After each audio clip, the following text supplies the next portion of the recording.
Meus irmãos, a graça e a paz do nosso Senhor Jesus Cristo seja com cada um de nós, nos abençoe nesta noite. Vamos abrir a santa palavra do Senhor na carta de Paulo aos Filipenses, no capítulo 3. Carta de Paulo aos Filipenses, no capítulo de número 3. Filipenses 3, de 1 a 11. Carta de Paulo aos Filipenses, no capítulo de número 3, do versículo de 1 a 11. Estarei lendo textos, irmãos, acompanham. A palavra do nosso Deus diz assim: Quanto ao mais, irmãos meus, alegrai-vos no Senhor. A mim não me desgosta e é segurança para vós outros que eu escreva as mesmas coisas.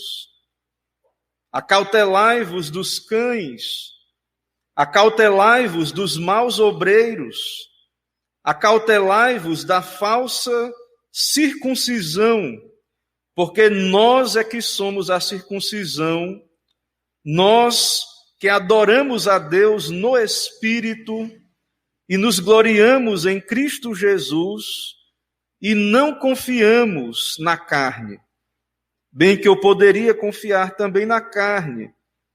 Se qualquer outro pensa que pode confiar na carne, eu ainda mais.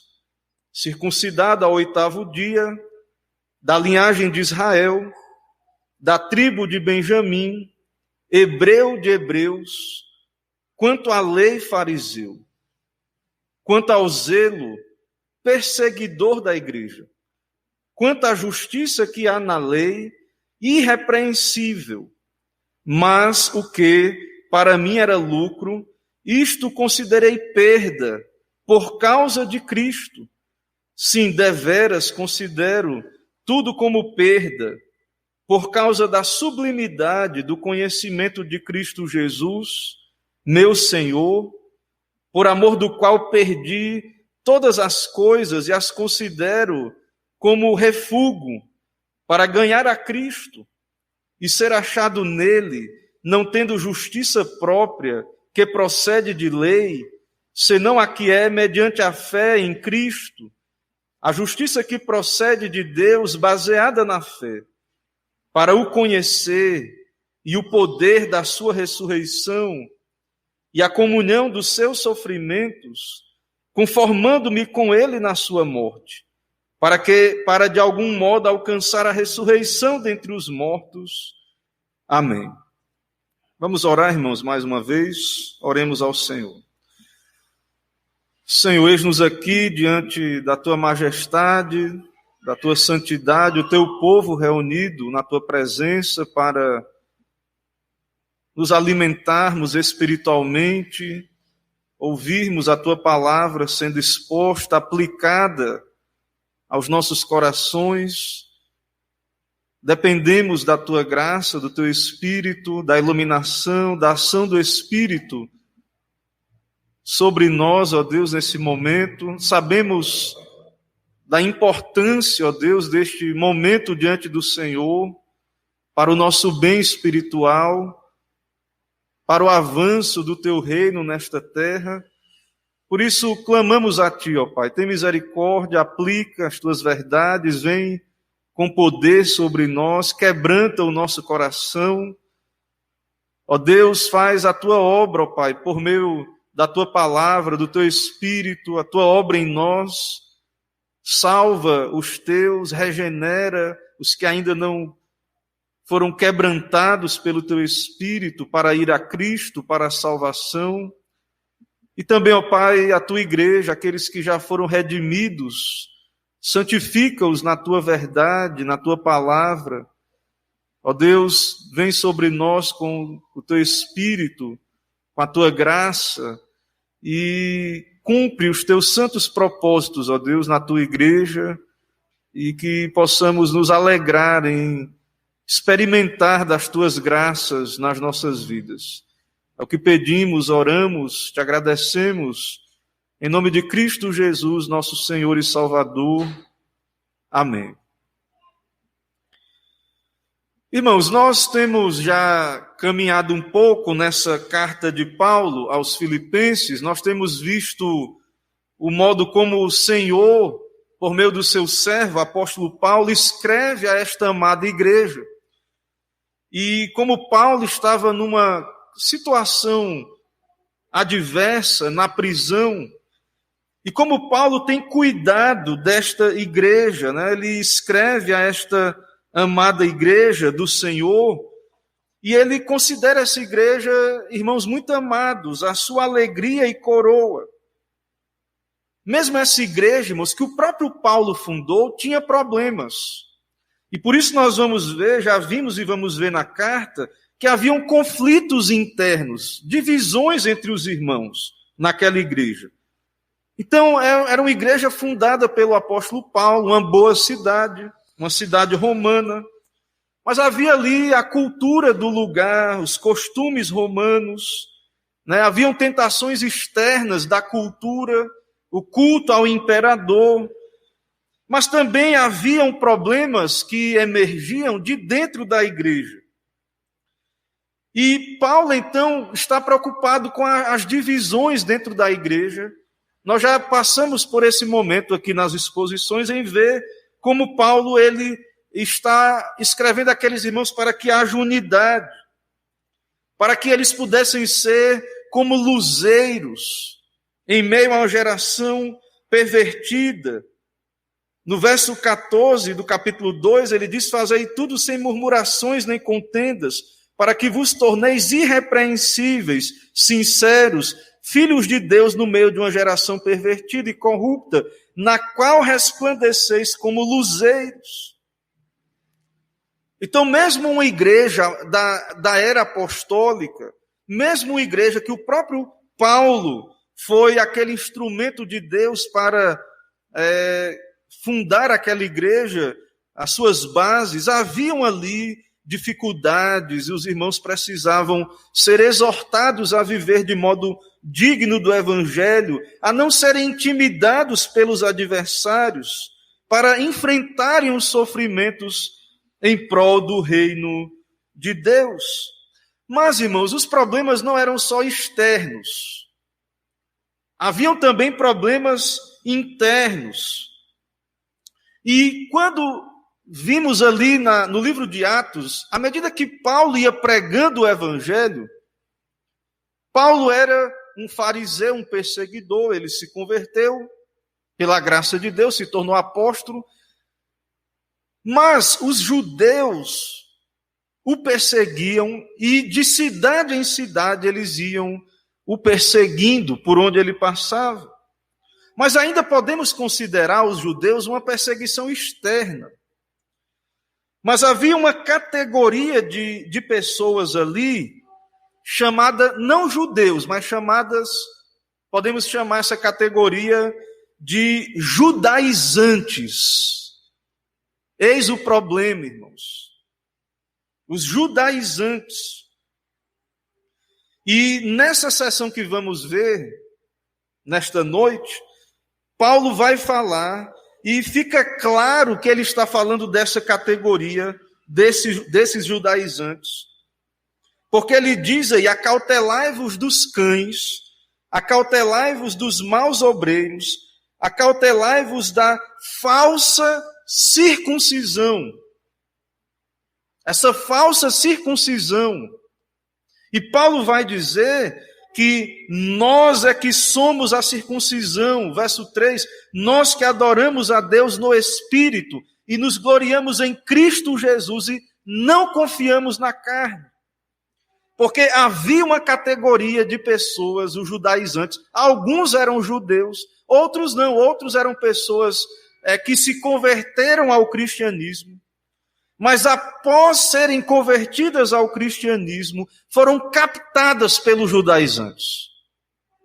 Se você ler a carta de Paulo aos Gálatas, você vai perceber isso. Paulo escreve aos Gálatas preocupado, porque a heresia judaizante estava presente ali, os irmãos estavam abandonando o evangelho por um outro evangelho. Então, irmãos, o evangelho é somente Cristo. Somente Jesus Cristo.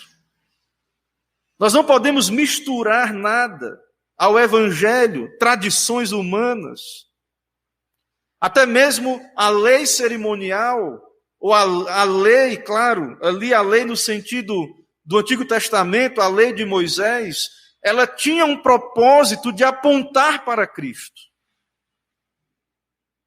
E quando essas sombras se cumpriram, as cerimônias, os ritos, a própria circuncisão se cumpriu, essas coisas não são mais necessárias. Mas os judaizantes chegavam para o crente e diziam assim: muito bem, você se converteu, você agora é cristão, mas não basta Cristo, não. Se você quer ir para o céu, se você quer realmente ser salvo, claro, você precisa de Jesus Cristo, mas você tem que se circuncidar. Você tem que guardar toda a lei, os ritos, as cerimônias. Você tem que guardar a lei de Moisés. E isso, irmãos, é um acréscimo ao Evangelho de Cristo Jesus. Não é isto que vemos no Evangelho. Somos salvos pela graça. A obediência é um fruto. Há santificação que ela vai acontecer. Nós vamos fazer boas obras, obedecer a Deus por gratidão, fruto, um culto racional, uma vida dedicada ao Senhor, porque morremos com Cristo, fomos ressuscitados com Ele. Mas o fundamento da nossa salvação é Cristo e somente Cristo. E nada pode ser acrescentado. E qualquer acréscimo desonra a Cristo e muda o Evangelho em outro Evangelho. Então, esses judaizantes, eles se vangloriavam na lei. Nós somos circuncidados. Nós obedecemos à lei. E Paulo chama essas pessoas que confiam na carne, que confiam na obediência à lei, que confiam em obras, que confiam em qualquer acréscimo ao Evangelho, de cães. E cães aí, irmãos, não é o seu animalzinho ali, o seu totozinho, né, o seu animalzinho de estimação, você dá banho ali sempre e cuida direitinho ali do seu animal. Não, aí é um animal impuro. É um animal que vive selvagem nas ruas, comendo imundícia, ferozes. Esses cães aí, acautelai-vos dos cães, acautelai-vos dos maus obreiros, da falsa circuncisão. Meus irmãos, claro que Deus deu a circuncisão para os pais, né, os patriarcas, Abraão, mas ela cumpriu seu propósito. Hoje nós entendemos que ela foi substituída pelo batismo, que é o símbolo da aliança. E ela apontava para a verdadeira circuncisão, que não era física apenas, mas a circuncisão do coração, a limpeza da impureza do coração. Então, um verdadeiro judeu, lá no Antigo Testamento, não era só judeu porque ele tinha uma pele cortada, o prepúcio cortado. O verdadeiro judeu nunca foi apenas externamente, mas eles tinham esse rito que Deus tinha dado ali para eles. Mas agora, à luz do Novo Testamento, a circuncisão significa tão somente uma mutilação. Não tem valor algum diante de Deus querer acrescentar a circuncisão, esses ritos, a salvação, de fato, é confiar na carne. E Paulo diz claramente aí, nós é que somos a circuncisão, nós que adoramos a Deus no Espírito e nos gloriamos em Cristo Jesus. Então, irmãos, o problema dos judaizantes, esse problema é muito sério. E ele assola a igreja, e o problema dos judaizantes está em todo aquele que está em sua justiça própria, que não confia somente na graça de Cristo, mas a sua esperança não está apenas em Cristo, mas na carne. Então, havia esse grave problema ali. A igreja hoje, irmãos, é o Israel de Deus, é a geração eleita, o sacerdócio real, a nação santa. Tudo isso já se cumpriu e se aplica à igreja. Não há mais essa ideia. Muito no meio evangélico, irmãos, tem muitos crentes, muitos irmãos que ainda hoje acham que os judeus são o povo favorito de Deus. Tem essa visão. É claro que Deus tem um plano para com os judeus, os eleitos. E tudo indica, a própria palavra de Deus nos mostra isso, que há eleitos. E no momento de uma plenitude dos gentios, Paulo fala isso na carta aos Romanos, vai haver um momento em que eles vão se voltar para Cristo. Mas essas barreiras étnicas foram rompidas no Evangelho. Mesmo o judeu é salvo pela graça. E Paulo vai discorrer muito sobre isso na sua carta aos Gálatas. Então, a exortação é muito séria, é muito urgente. Quando Paulo ele repete, irmãos, aí 3 vezes: acautelai-vos dos cães, acautelai-vos dos maus obreiros, acautelai-vos da falsa circuncisão. Isso é algo muito sério, é uma repetição, é uma ênfase. Acautelai-vos, acautelai-vos e acautelai-vos. Na igreja de Cristo não pode haver orgulho espiritual, arrogância, confiança na carne, em obras. Porque eu sou isso, eu fiz isso, eu nasci de uma linhagem, de uma descendência tal, como os judeus faziam. Meus irmãos, isso não pode haver na igreja de Cristo. Isso é muito sutil, o coração tende a se apegar a essas coisas. Mas nós devemos entender que tudo isso é um caminho que nos afasta de Cristo. Todo orgulho, toda confiança na carne, todo acréscimo a Cristo, a verdade de que a justificação é tão somente pela fé em Cristo. Então haviam problemas ali na igreja, mas mesmo assim nós vemos no começo do capítulo 3, que Paulo diz: quanto ao mais, irmãos meus, alegrai-vos no Senhor. Esses problemas, irmãos, eles vão existir na igreja de Cristo, existiram, vão existir, mas nós podemos nos alegrar no Senhor. A nossa alegria é no Senhor. Paulo diz: a mim não me desgosta, e é segurança para vós outros que eu vos escreva as mesmas coisas. Então Paulo começa aí esse capítulo, diante de tudo que já vimos antes, de irmãos que estavam pregando por inveja, de divisões, de tudo que já tratamos, mas Paulo, ele fala àqueles irmãos: alegrai-vos no Senhor. Mas logo em seguida há uma exortação: acautelai-vos, acautelai-vos e acautelai-vos. Nos lembrando que nós é que somos a verdadeira circuncisão, que adoramos a Deus no Espírito e nos gloriamos em Cristo Jesus.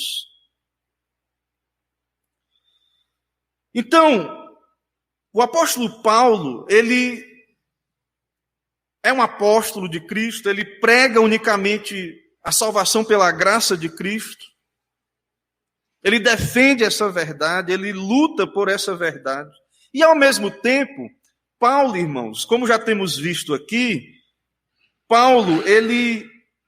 Deus fez do apóstolo Paulo um modelo do que acontece na alma de um salvo. Ele é um modelo, não é o único modelo, mas ele é um modelo bíblico, de imitador de Cristo, e também do que acontece num coração antes em trevas, antes apegado às obras, à carne, e agora regenerado e transformado. E o próprio Paulo, ele cita isso. Em 1 Timóteo 1,16, ele mostra e fala claramente disso, de que Deus o escolheu para ser uma espécie de modelo. 1 Timóteo 1,16, Paulo diz: mas por esta mesma razão me foi concedida misericórdia, para que em mim o principal evidenciasse Jesus Cristo, a sua completa longanimidade, e servisse eu de modelo a quantos hão de crer nele para a salvação eterna. Deus pegou o pior pecador, o principal, como, claro, na sua humildade, mas com a sua mente iluminada ali, ele reconhece. E todo crente reconhece, todo crente diante de Deus tem a sua mente iluminada para reconhecer o seu mal, o seu pecado. E Paulo então diz que Deus foi paciente para com ele, concedeu misericórdia. Nós sabemos a sua história, como ele era um fariseu zeloso, ele vai descrever isto aqui, e Deus foi misericordioso para que ele servisse de modelo a quantos hão de crer nele para a salvação. Então a salvação é de Cristo. Cristo executou a salvação na cruz do Calvário, a consumou, mas como é que essa salvação é aplicada? Quais os efeitos dela na alma salva? Qual é o tipo de fé que Deus exige de nós? Quais as suas demandas? Qual o seu fruto, a sua intensidade? Então é sobre isso que queremos tratar, irmãos. E nós sabemos, e poderíamos aqui usar como tema, que a perfeição só é alcançada pela justiça de Jesus Cristo. A perfeição, a justiça perfeita, só é alcançada por meio de Cristo. Mas os judaizantes, os fariseus, eles buscavam por obras a perfeição. Mas, irmãos, como Paulo ele fala na sua carta aos Romanos, a justiça de Deus se revela no Evangelho, de fé em fé, o justo viverá pela fé, e essa justiça de Deus é Cristo. Fica claro, irmãos, que a justiça que Deus requer de nós, Ele nos dá. É a justiça de Cristo. Não é a nossa justiça própria, não são as nossas obras. Mas nós já vimos aí, precisamos enfatizar, que Paulo ele está seguro de que está num estado de graça. Quando ele diz aí, nós é que somos a circuncisão, nós que adoramos a Deus no Espírito e nos gloriamos em Cristo Jesus e não confiamos na carne. E ele faz aí um divisor entre essas categorias. Então, a pessoa que confia na carne, ela não dá para ser as duas coisas. Ou a pessoa confia em Cristo completamente, ou ela confia na carne. E Paulo, então, nos mostra aí que ele está do lado daqueles que adoram a Deus no Espírito e se gloria em Cristo, somente na justiça de Cristo, e não na carne. Antes ele confiava na carne, mas ele foi convertido na estrada de Damasco. Aquele Paulo antes, que era Saulo antes da conversão, era um jovem cheio de justiça própria. E essa justiça própria, irmãos, ela pode se manifestar de tantas maneiras, sutis, no coração humano. Às vezes, nós vamos ver aqui, Paulo vai citar tantas coisas boas que ele tinha e fazia. E nós também, não, mas eu tenho obras, eu faço isso, aquilo, eu sou sincero diante de Deus. As pessoas confiam muitas vezes nessas coisas. E Paulo, então, ele vai nos mostrar, irmãos, que ele foi convertido de uma vida de justiça própria, que, lembrem, essa vida de justiça própria é descrita como falsa circuncisão. Aqueles que vivem na justiça própria são cães. E eles andavam, esses obreiros fraudulentos, de igreja em igreja perturbando, com a doutrina farisaica deles, de obras. E era um problema ali, e é um problema que nós temos que nos acautelar. Hoje também. Então Paulo, a sua vida pertence a Cristo, ele foi transformado, as escamas lhe caíram dos olhos, e ele entendeu que todos aqueles ritos do Antigo Testamento são sombras, e que a circuncisão apontava para a obra do Espírito. A circuncisão, irmãos, ela acontece quando a pessoa está ouvindo o Evangelho e o Espírito vem e tira o coração de pedra e coloca um coração de carne. Opera uma obra na alma. Essa é a circuncisão que nós precisamos, um novo coração. É isso que nós precisamos. Como igreja, como povo de Deus, como crentes em Cristo Jesus, porque muitas vezes podemos estar na igreja, mas confiando na carne. Porque eu sou isso, eu faço aquilo e etc. Criamos listas de leis humanas. Para sermos crentes, você tem que fazer isso, isso, isso, isso. Tradições humanas, muitas delas. Então, Paulo entendeu na conversão, irmãos. Paulo entendeu. E os que recebem o Espírito são habilitados a crer e a entender que para você agarrar a justiça de Cristo, você tem que soltar a sua justiça própria.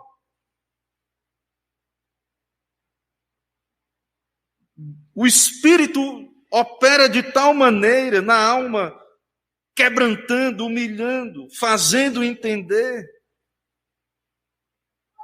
que precisamos abandonar a justiça própria. Então, Paulo é um modelo, um exemplo bíblico dos efeitos da graça na vida de um cristão. Ele é um modelo bíblico que nos mostra que as pessoas que têm fé salvífica, fé salvadora, a sua segurança só está em Cristo, somente Cristo, e nada mais. No dia que você estiver diante do tribunal de Deus, é somente Cristo. Muitas coisas boas nós fazemos, podemos, e Deus há galardões de podermos contribuir com o reino, pregar o Evangelho, coisas que a Bíblia nos mostra que Deus tem um plano, no sentido de Deus não vai ser injusto, mas Ele vai, por graça, retribuir essas boas obras. Mas nós entendemos, irmãos, que o que vai nos fazer permanecer em pé naquele dia é a justiça de Cristo. Não é nada que fizemos, que podemos fazer, porque na verdade não podemos fazer nada. Nenhuma justiça humana alcança o padrão de Deus, das exigências de Deus. Então nada que façamos pode nos justificar naquele dia, ou contribuir com a nossa justificação diante de Deus. Claro que essa justificação acontece já aqui, quando cremos, mas diante do tribunal de Deus, quando o Senhor Jesus voltar, e onde haverá a sentença final, o que vai nos manter de pé é Cristo somente. E muitas pessoas partem e não fazem esse autoexame, confiando na carne, irmãos. Nós temos que pregar isso. Nós temos que abrir os nossos ouvidos e atentar para isso e examinar o nosso coração. Então nós devemos adorar a Deus em espírito um culto espiritual. Não aqueles que confiavam nas externalidades. Os judaizantes queriam trazer todo aquele aparato do Antigo Testamento. E eles se gloriavam nisso, somos judeus. Temos aqui os nossos ritos. Os servos de Deus os servem de coração, não por medo ou legalismos, mas têm prazer em agradar a Deus através da sua obediência. Então a fé salvadora se apoia apenas em Cristo e nada mais. É como, irmãos, a pérola de grande valor, o tesouro que o homem encontra, e ele compra aquele campo e deixa ali escondido. E ele vende tudo para obter aquela pérola. Não há espaço para a justiça própria e a fé em Cristo. E a perfeição só é alcançada pela justiça de Deus que se revela no Evangelho. A perfeição só é alcançada por meio de Cristo. Então, para alcançar essa posição, precisamos perder tudo para ganhar a Cristo. Mas Paulo, ele vai fazer algo aqui interessante ainda. Paulo não confia na carne. Foi convertido. Isso é passado na vida dele aqui nesse momento. Mas perceba que no verso 4, Paulo ele vai fazer um desafio. Ok, então é para confiar na carne? Lembre que muitos daqueles judaizantes eram pessoas que se converteram ao cristianismo e depois aderiram à heresia judaizante. Ou seja, não eram judeus de estirpe, não haviam sido circuncidados no 8º dia. Então Paulo vai dizer o seguinte, verso 4, bem que eu poderia confiar também na carne. Então é para disputar, e se é para alguém merecer a salvação por meio de credenciais humanas, se alguém poderia confiar na carne, se qualquer outro pensa que pode confiar na carne, eu ainda mais, ele diz. E aí vem a sua descrição. E isso mostra, irmãos, que essas coisas que Paulo vai dizer, que não são coisas ruins, foi Deus que deu. A circuncisão, ser israelita, não é uma coisa essencialmente ruim, não. O Israel era o povo de Deus do Antigo Testamento. Então, veja que Paulo diz, verso 5, circuncidado ao 8º dia. Então, Paulo está dizendo, eu sou circuncidado, a questão é essa. E como a Bíblia diz que tinha que ser no 8º dia. Não como muitos judaizantes, que se circuncidaram depois já do tempo, depois já de adultos.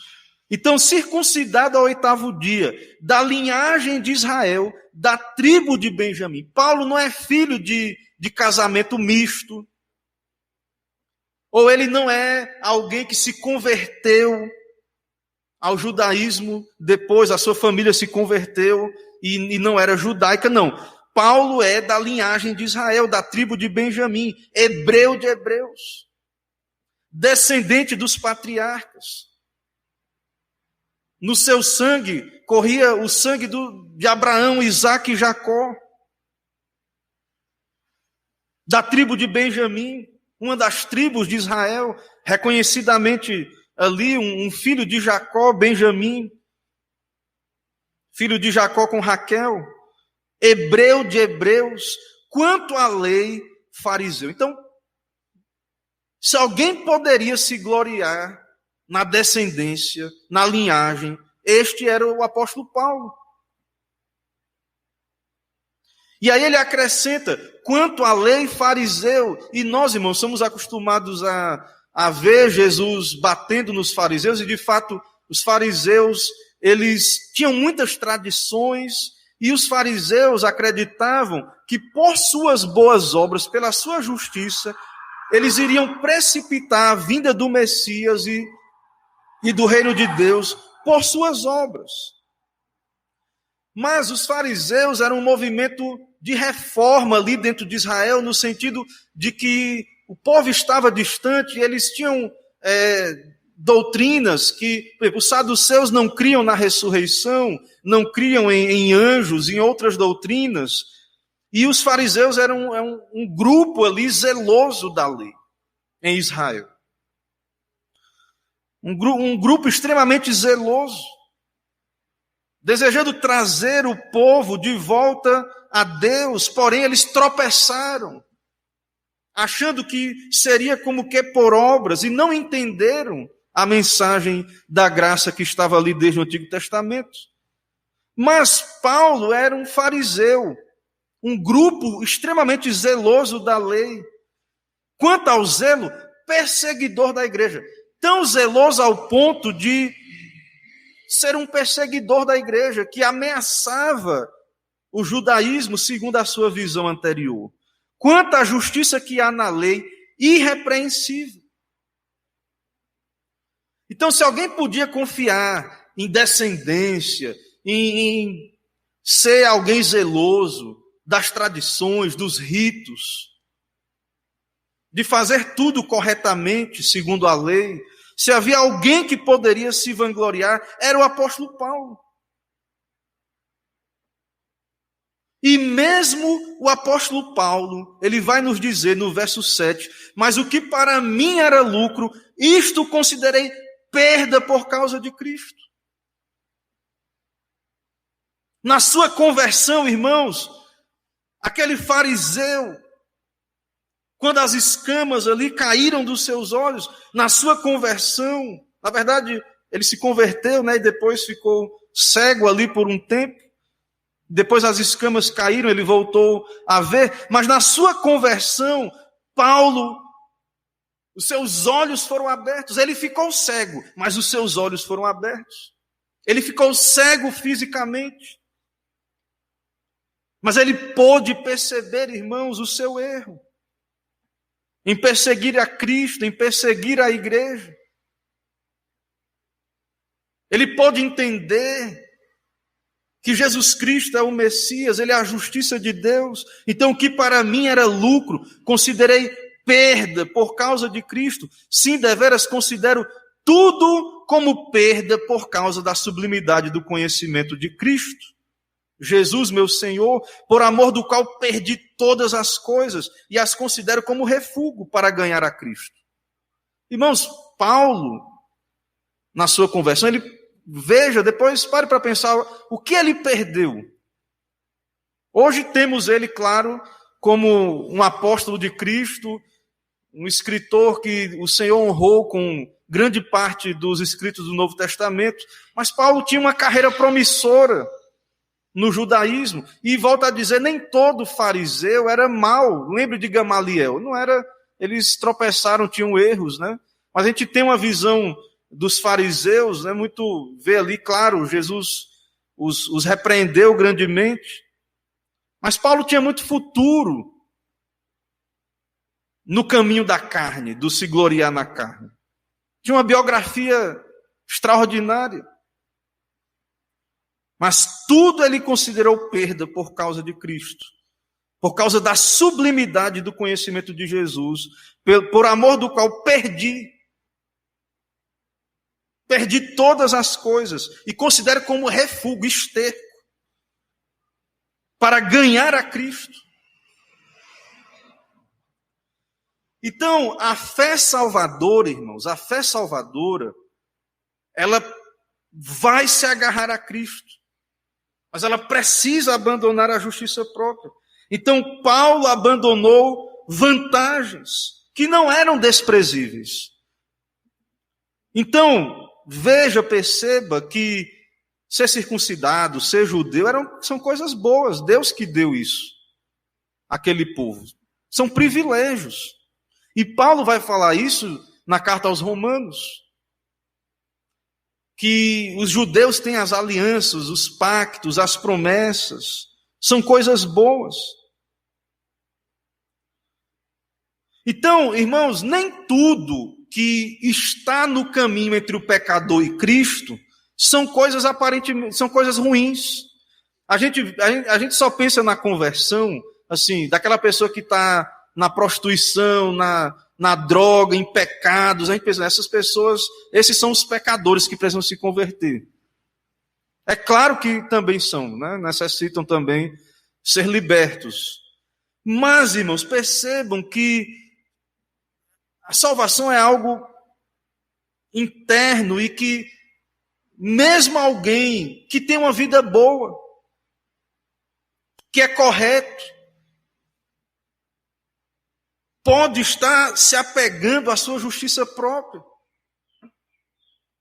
Paga os seus impostos, não faz nada de errado, não faz mal a ninguém, etc. Mas está confiando na carne. Quantos não estão confiando na carne? E nós, muitas vezes, pregamos essa confiança.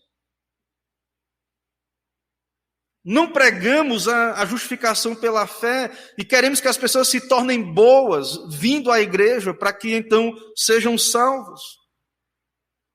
E o que elas precisam, na verdade, é abandonar a sua justiça própria. Então, a ideia de perder aí não é a ideia de perder coisas ruins. Por exemplo, lembra que Paulo estava lá naquele navio, naquele barco, e teve uma tempestade? O barco estava carregando trigo, coisas boas, que iam dar lucro, que são coisas boas, né, alimentos. Só que o que aconteceu? Ou eles jogavam fora ou morriam. E aquilo que era bom se tornou um peso, iria afundar o navio.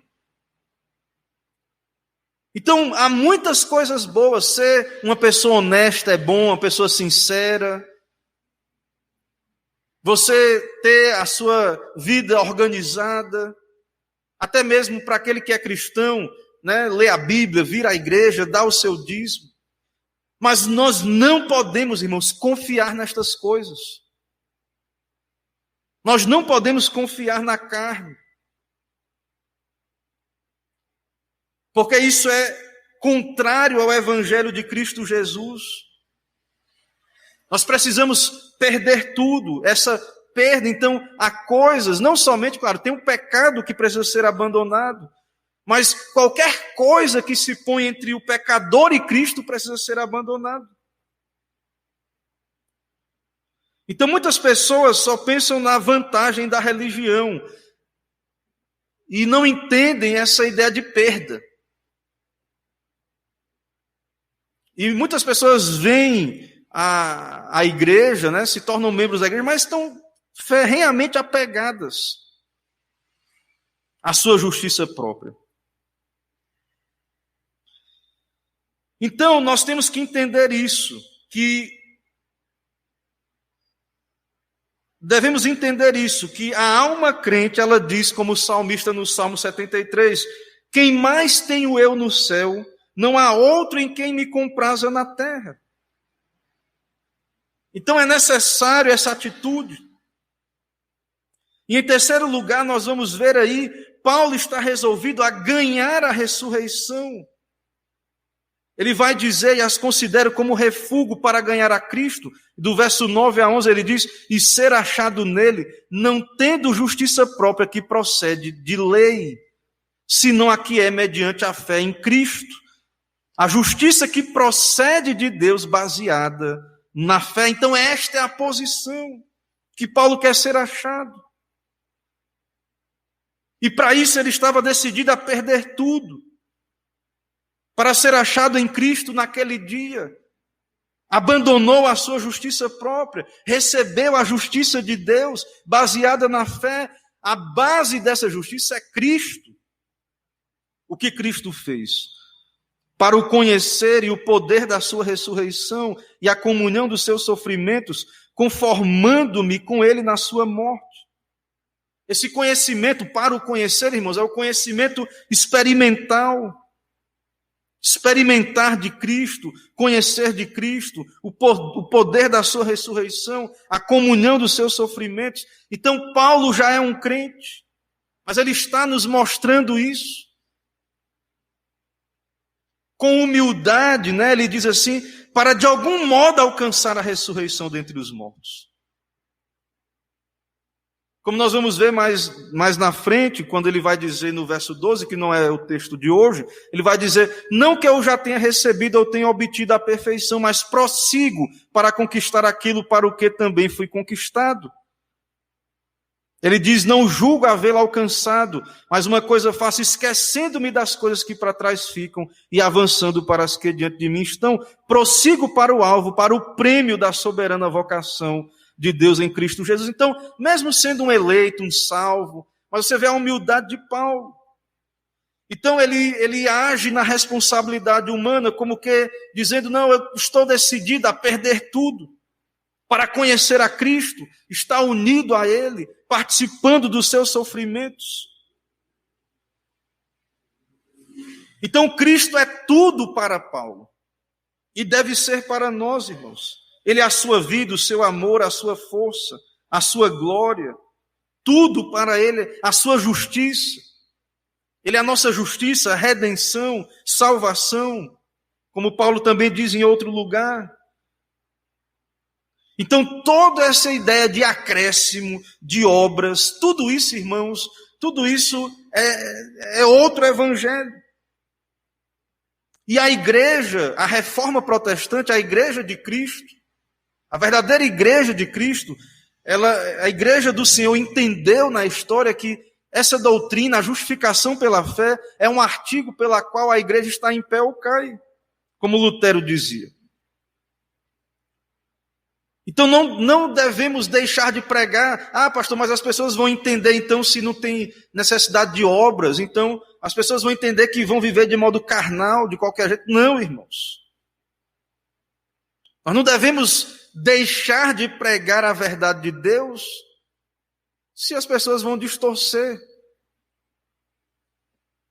Porque esta é a verdade que o homem precisa ouvir, que Deus preparou, de que é necessário abandonar a justiça própria. Então, diante disso, eu ainda quero trazer algumas aplicações aqui também, baseando em algumas citações de alguns irmãos do passado. Então, irmãos, veja bem, preste bem atenção. Nós temos visto tudo isso aí, a importância de entendermos de que não podemos nos gloriar na carne, né, em obras, em coisa desse tipo. Mas veja, eu quero reenfatizar que coisas boas podem se tornar obstáculos para a salvação quando confiamos nelas. Por exemplo, tem tantas coisas boas, ter boa saúde é bom, né? Você ser um cidadão honesto é bom, ter o seu emprego, cumprir suas obrigações. São coisas boas, né? Opostas a uma vida abertamente ímpia e pecaminosa.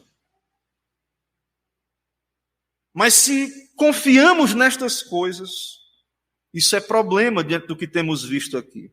Veja que um pregador do passado, ele disse, né, Richard Sibbes, ele diz o seguinte: uma vida exterior cortês e confortável, segundo a nossa própria estima elevada, impede muitos de entrar no céu. Não é só o pecador depravado que está indo para o inferno, não. Gente, ele está dizendo, pessoas que têm uma vida confortável nessa terra, coisas boas, prosperidade material, estima, honra do mundo. Pois enquanto dizem a si mesmos que vivem honesto e corretamente, sem fazer o mal, supõem ser muito santos e não olham para mais longe. O orgulho, a vaidade do coração não regenerado. Mas todo cristão verdadeiro conhece sua fraqueza. E quanto mais é iluminado, mais vê a sua escuridão. Ele sabe que essas coisas não podem ser ganho para ele, são perda. Então, irmãos, nós devemos ter cuidado. Isso aí tem a ver com o mundanismo, né? O mundanismo. Muitas coisas que não são pecado, mas nos afastam de Cristo. Enchem os homens de orgulho, de vaidade, tornando-os, pensando que são merecedores de algo diante de Deus. E diante disso nós vemos então que o orgulho é contrário a Cristo. E Calvino então vai dizer, o orgulho indica a ausência de Cristo. E citando aqui o próprio texto, ele diz, falando de Paulo, ele diz, aquelas coisas que eram ganho para ele, diz ele, antes que tivesse conhecido a Cristo, pois somente a ignorância de Cristo nos faz ficar inchados de confiança vazia. Quanto menos Cristo, mais orgulho, mais vaidade. Portanto, onde quer que percebamos uma falsa avaliação da excelência de uma pessoa, onde quer que percebamos arrogância, onde quer que percebamos orgulho, ali podemos ter certeza de que Cristo não é conhecido. Quanto mais de Cristo pregarmos, da justiça de Deus, mais os homens serão humilhados, mais o Espírito irá humilhar os pecadores, mais perceberemos, irmãos, que estamos, se não for a graça de Deus, estamos perdidos. Nossa justiça não nos livra do inferno eterno, da condenação terrível, a qual nossos pecados merecem. Por outro lado, assim que Cristo brilha, todas aquelas coisas que anteriormente fascinavam os nossos olhos com um falso esplendor se desvanecem, ou pelo menos tornam-se sem valor. Então Paulo não teve um ataque epilético, não ficou louco. Ele se converteu e ao se converter ele percebeu que tudo aquilo que ele se orgulhava era sem valor. Esterco, refúgio, empecilho para que ele fosse a Cristo. Estava impedindo, embarreirando o seu caminho. Ele percebeu, irmãos, a loucura que estava fazendo. Então a conversão abre os olhos do pecador para entender essas coisas. John Owen, ele diz o seguinte: confie humildemente em Cristo e não nos seus esforços.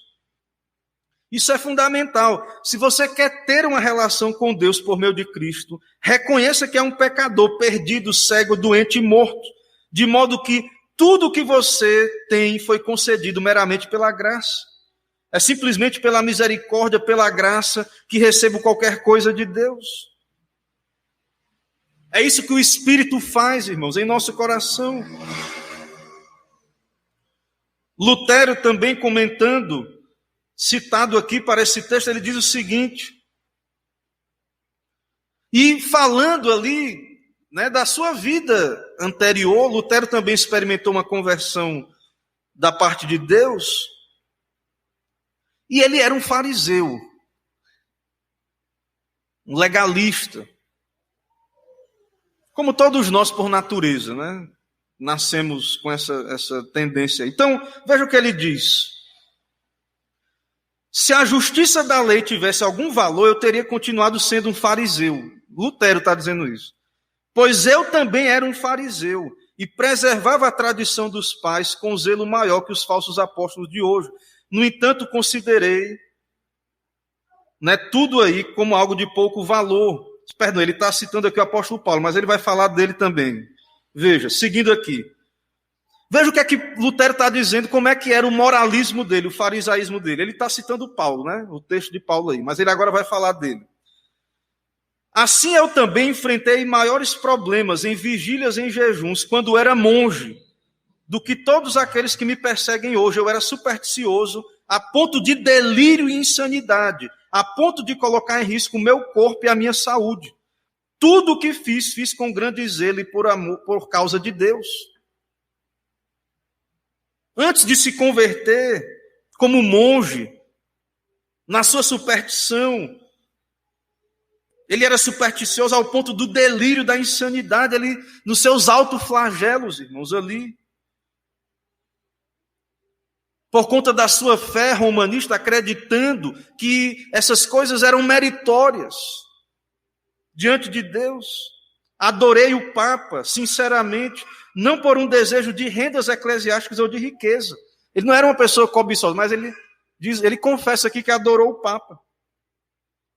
E, no entanto, em comparação com a justiça de Cristo, lancei fora tudo isso. Mas ele diz que os oponentes não reconhecem que ele havia sido assim antes, né?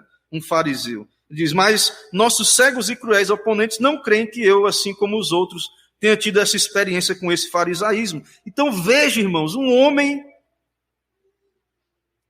que vivia em sua justiça própria. Superstições, tradições, se apegando a estas coisas. Não havia entendido ainda o evangelho da graça.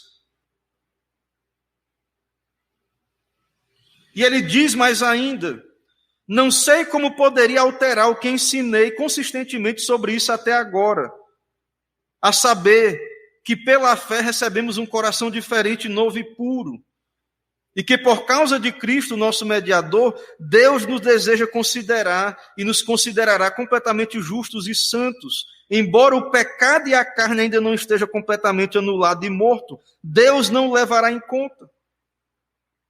Então, esse ensino é o ensino bíblico. E Lutero, né, ele tinha que voltar e desensinar o que ele tinha ensinado. E será, irmãos, que nós como igreja, né, será que talvez nós não tenhamos que fazer essa mesma meia-culpa, né, reconhecer? Então Deus nos considera justos e santos por causa de Cristo, mesmo que nós continuamos ainda pecadores nessa vida. E que só seremos perfeitos na volta de Cristo. Mas todo crente genuíno, ele é perdoado, justificado. Então acautelai-vos dos cães, acautelai-vos dos maus obreiros, acautelai-vos da falsa circuncisão, do outro evangelho, dos acréscimos, da justiça própria. Então é necessário, irmãos, abandonarmos. E isso, digo a cada um dos irmãos, que nós devemos fazer um autoexame. Faça um autoexame. Peça a Deus que lhe ilumine se houver alguma confiança na carne.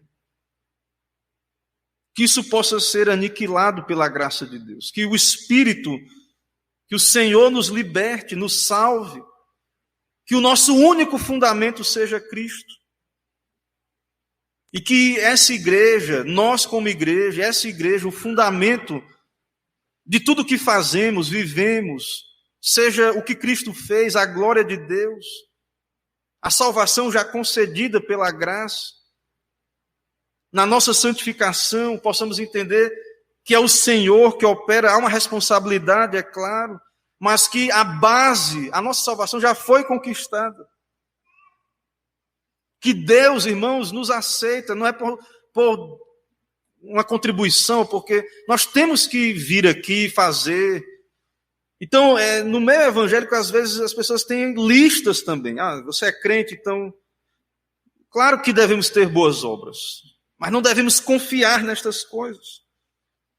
Então, que o Senhor nos ajude, que o Senhor tire todo fardo de superstição, de acréscimos, e que possamos, como igreja de Cristo, poder ter o nosso coração em paz, alegres diante de Deus, porque essa boa nova é maravilhosa. Somos aceitos somente pela justiça de Cristo. Que Deus tenha misericórdia de nós, que Deus salve os que estão ainda enredados na justiça própria, e que Deus nos dê clareza como igreja para andarmos humildes, sabendo que somos pecadores ainda e que nada temos diante de Deus senão Cristo e que isso é suficiente para nós. Amém. Irmãos, vamos orar mais uma vez. Senhor, eis-nos aqui diante da Tua presença, ouvimos a Tua palavra, sabemos que somente o Senhor pode iluminar, aplicar, quebrantar, salvar, ó Deus, os perdidos, santificar a Tua igreja. Sabemos que não somos dignos dessa operação, nada temos aqui de nós mesmos para reivindicar, mas estamos aqui em Teu nome, ó Pai, como igreja, pedimos, por amor do Teu próprio nome, opera a Tua graça, cumpre os Teus propósitos, confirma, ó Deus, o propósito pelo qual o Senhor enviou a Tua palavra, e tira, ó Deus, purifica a Tua igreja de todo ensino judaizante, farisaico. Ó Deus, dá clareza, nos dá discernimento e nos dá a ser uma igreja liberta, ó Deus, dessas tradições. Possamos, com liberdade cristã, servir de coração ao Senhor, segundo a Tua palavra, com um culto espiritual, um culto bíblico, com um serviço diário, ó Deus, espiritual, livremente, de coração, não por tradições humanas, superstições. Ó Deus, purifica a Tua igreja, ó Pai, nesses dias. É o que pedimos, oramos em nome de Jesus Cristo. Amém. Meus irmãos, vamos cantar mais um hino. Depois desse hino, iremos fazer a oração final, em seguida a bênção apostólica e o tríplice amém.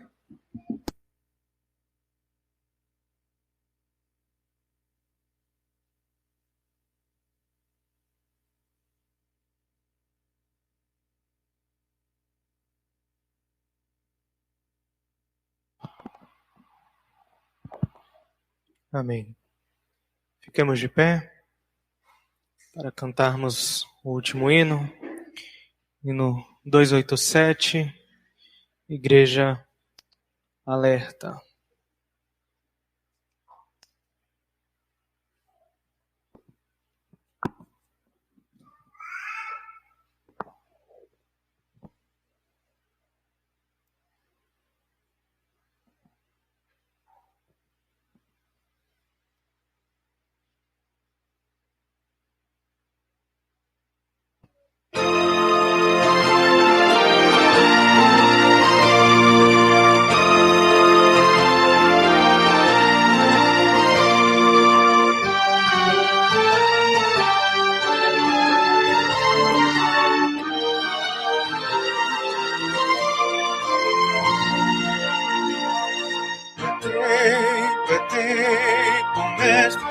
Chamando já, marchar, confiando em seu amor, partir, a salvação a proclamar, cumprindo ordem santa do bom Salvador.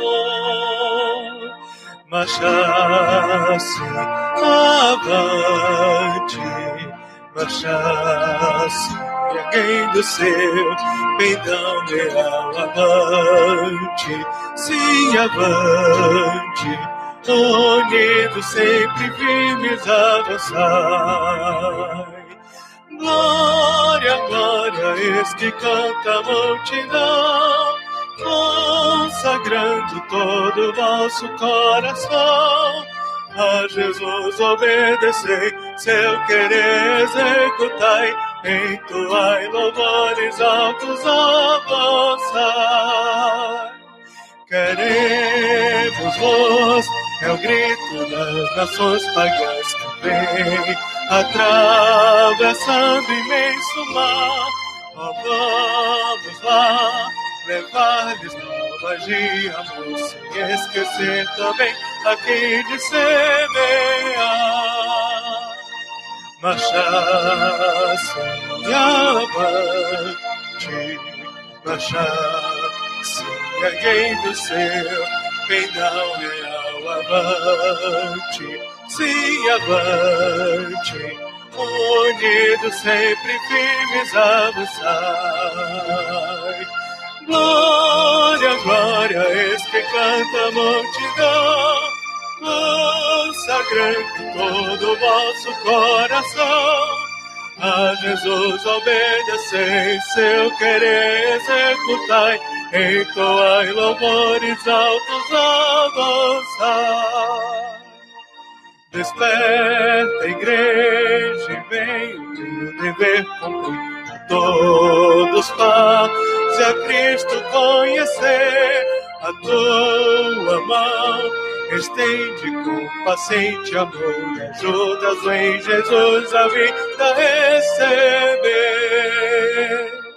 Marcha-se avante, marcha-se erguendo seu perdão real avante, sim avante, unidos sempre firmes avançai. Glória, glória, eis que canta a multidão, consagrando todo o vosso coração. A Jesus obedecei, seu querer executai, entoai louvores altos, avançai.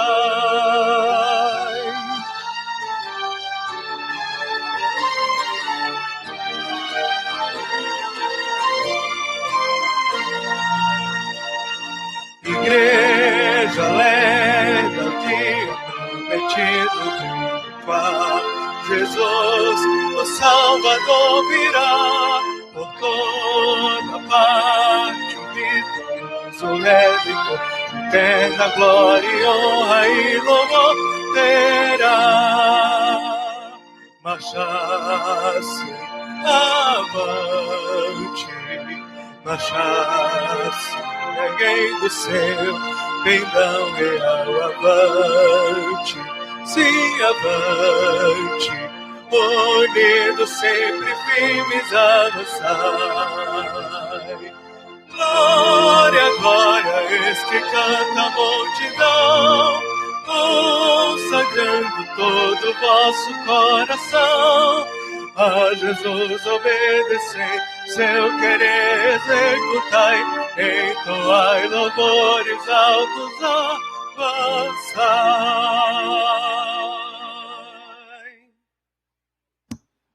Senhor nosso Deus, te louvamos por esse momento de adoração que o Senhor nos permite comparecer diante do Senhor, como o salmista lhe cita, como ele, de certo modo, considera ali o pardal privilegiado, ó Deus, em estar nos teus átrios.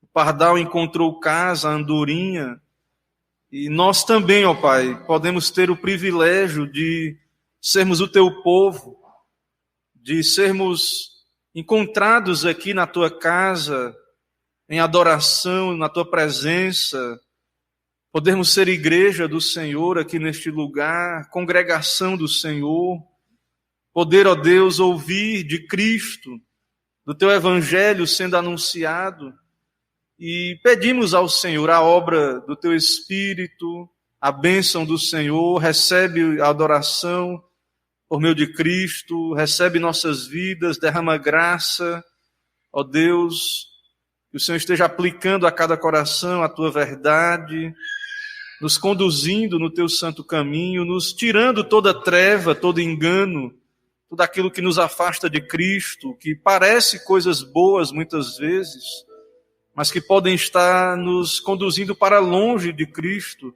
Que o Senhor retire, ó Deus, essas coisas, que o Senhor nos humilhe, quebrante a cada dia, nos faça reconhecer que nada somos diante do Senhor. Abençoa, Pai, a tua igreja, abençoa o teu reino aqui, abençoa o nosso presbitério, abençoa a igreja de Cristo em toda a terra, as autoridades, esse mundo que passa por essa crise. Ó Deus, sustenta, dá um escape, ó Deus, à tua igreja, e que também, ó Deus, o mundo venha se beneficiar também disto, e que o Senhor dê sustento, o pão, a cada um segundo a sua necessidade, também saúde, ó Deus, às portas dos irmãos que estão enfermos ou têm parentes em tratamento, que o Senhor esteja intervindo com o teu poder, usando, se é da tua vontade, os médicos, ou o Senhor mesmo operando a cura segundo a tua vontade. E, ó Pai, nos livra, nos guarda, nos protege, nos livra do maligno, também nos protege em meio a uma sociedade violenta, que não teme ao Senhor. Que o Senhor guarde, ó Deus, nossas famílias, nossas vidas, guarda essa igreja, e que venha o teu reino aqui mais e mais, e que o Senhor alcance vidas para Cristo, e que o teu nome seja honrado e glorificado aqui neste lugar, ó Pai. Nos dá uma semana de paz, nos leva com a tua graça, nos ajuda a te servir todos os dias, a te buscar, a desenvolver a nossa salvação.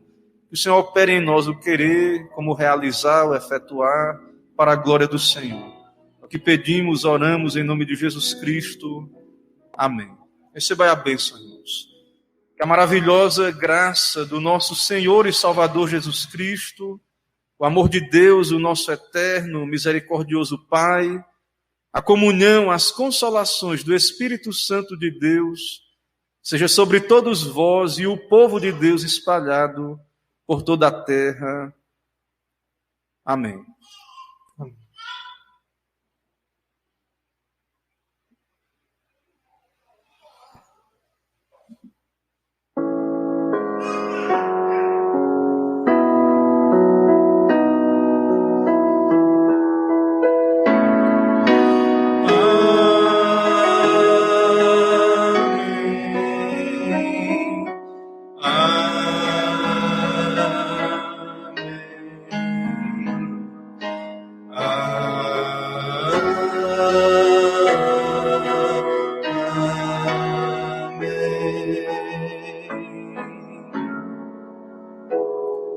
Amém, irmãos. Poder sentar. Meus irmãos, nós encerramos esse momento de adoração pública aqui. Nós damos as boas-vindas a todos os irmãos, amigos visitantes, aqueles que nos acompanham também pela internet. Também são bem-vindos em acompanhar, estar conosco participando. Nós já demos avisos pela manhã, os irmãos estão informados já de todos os avisos, né? Então, estejam atentos aí. Por enquanto o horário é esse mesmo, o conselho deve conversar essa semana. Qualquer novidade, fiquem atentos, né, pelas redes sociais, nos procurem, se houver alguma dúvida quanto aos horários dos trabalhos, porque pode haver alteração sempre por conta da pandemia. E no mais, está tudo correndo bem. Sabemos que devemos orar pelo país, o número de mortes, né, que continua aumentando, nos precaver, usar o amor cristão e, por amor, né, usar os protocolos para que possamos fazer a nossa parte na preservação da vida, né, cumprir o nosso papel, distanciamento e tudo mais, e confiando no Senhor, cumprindo também o nosso dever como igreja, esperando em Deus que logo mais tudo isso venha arrefecer, né, passar e possamos plenamente, né, estarmos aqui com todos os irmãos reunidos e avançando o reino de Deus como estamos fazendo, mas, né, com a participação plena, né, da igreja aqui. Algum lembrete, algum aviso dos irmãos? Se não, Deus abençoe, vamos na graça do Senhor, uma boa semana a todos. Amém.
cargas no coração.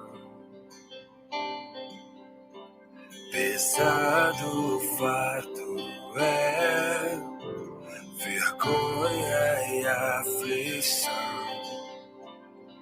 Miserável sou, recorro ao teu perdão. Cansado venho a ti, imploro teu favor. Tem compaixão de mim, sou pobre e pecador. Rica salvação, infinito amor. Atenda ao suplicar desta oração.